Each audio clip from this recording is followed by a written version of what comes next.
Hello, students. Welcome to English online class. Today's lesson is from grade 5 English book, and our lesson is Stopping by Woods on a Snowy Evening. This poem is written by Robert Lee Frost. Here is introduction of the poet. Robert Lee Frost was born in San Francisco, California in 1874.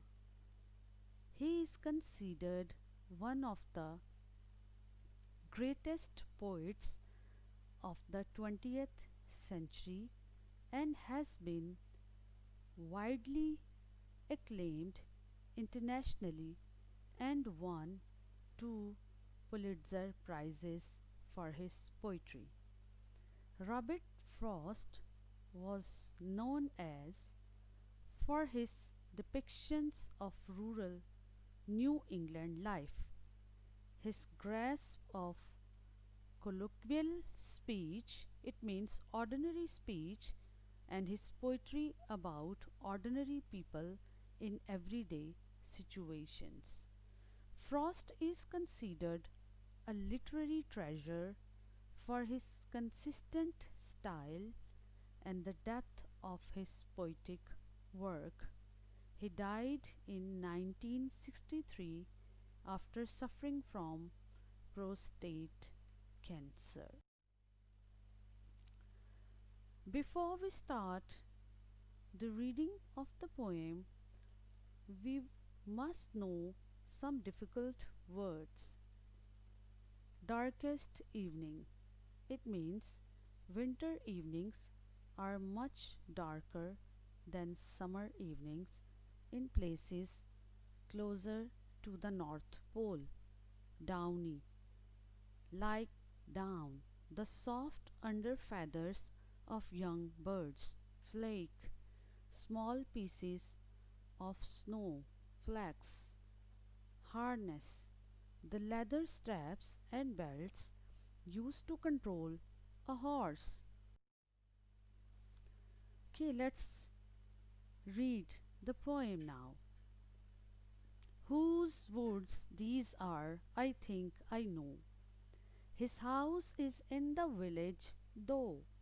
He will not see me stopping here to watch his woods fill up with snow.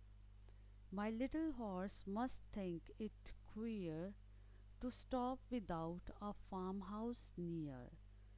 Between the woods and frozen lake, the darkest evening of the year. He gives his harness bells a shake to ask if there is some mistake. The only other sounds the sweep of easy wind and downy flake. The woods are lovely, dark and deep, but I have promises to keep, and miles to go before I sleep, and miles to go before I sleep. Okay, students, here is a short summary of the poem. The speaker is traveling on his horse through the lonely woods. This time he stops there to enjoy the beauty of the snow covered woods. He was assured that the owner of the woods wouldn't see him, as his house is in the village far from there. Woods means a jungle. His little horse finds it strange to stop there between the woods and a frozen lake without a farmhouse near. So he, the horse, gives his harness bells a shake to ask if there has been a mistake. The only other sounds in that tranquil evening were the sounds of the easy wind and the falling snow.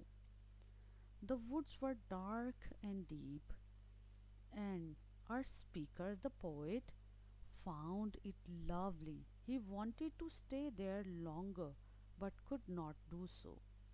He had promises to keep and a long way to go before sleep, so he goes away. Students, thank you for watching. Subscribe to the channel for your study solutions. See you in the next video.